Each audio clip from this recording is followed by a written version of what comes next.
There is no way to justify abortion. No hypothetical can justify abortion. You have hypotheticals that are emotionally troubling.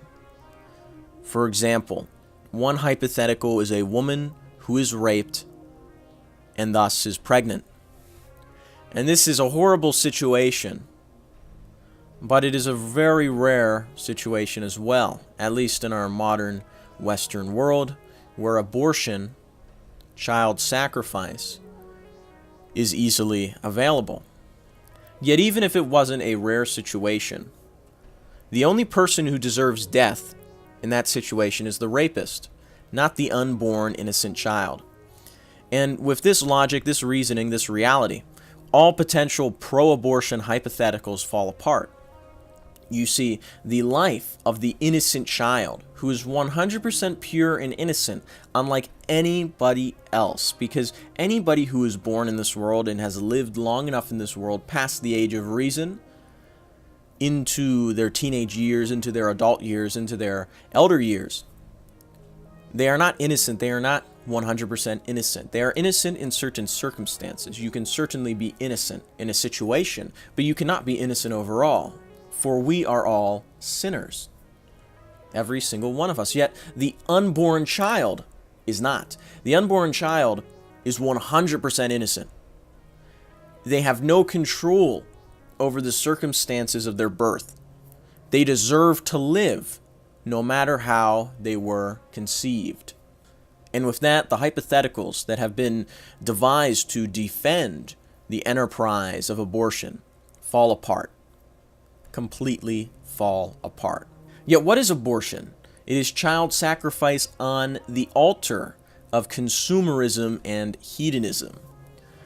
For when a woman gets an abortion after getting pregnant from casual sex, for example, or premarital relations generally, she is saying that she would rather kill a child than take the responsibilities of that birth.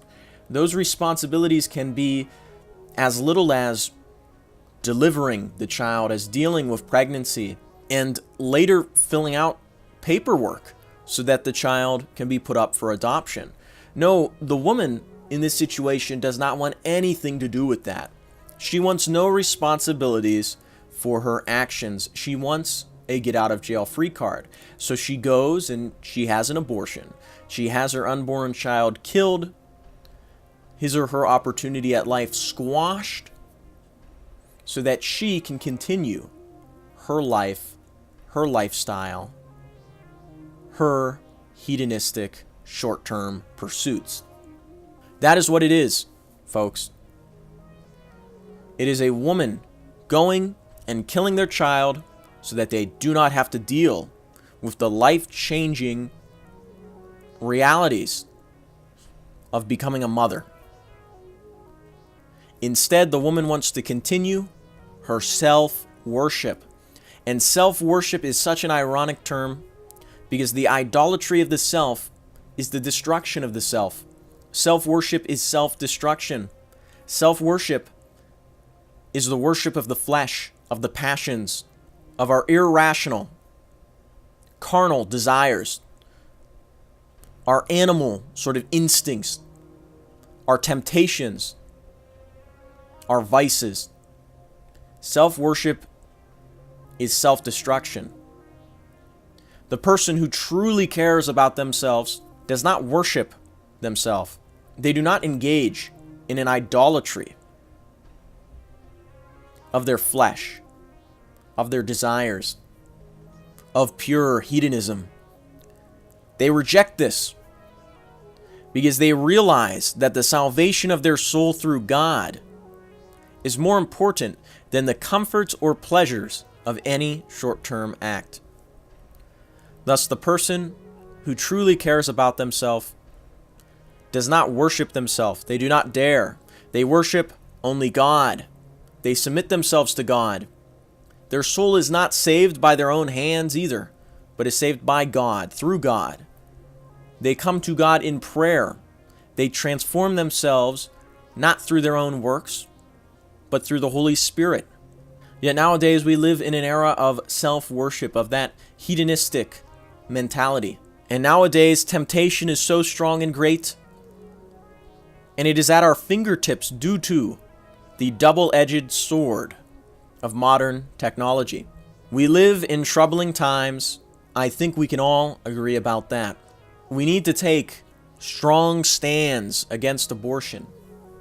We need to make sure that people know that it cannot be justified in any way. It can never be rationalized. It can never be excused. We must also end the self-idolatry, the worship of pleasure that so terrorizes our society and creates so many societal issues and problems.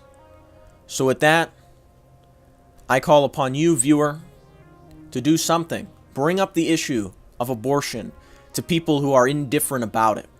Remind them of the evil that is occurring every day, every hour, every week. Illustrate to them the fact that we are living in an era of mass child sacrifice. Remind people of this unfortunate reality. We can't stay silent about such issues. We are called to at least do something.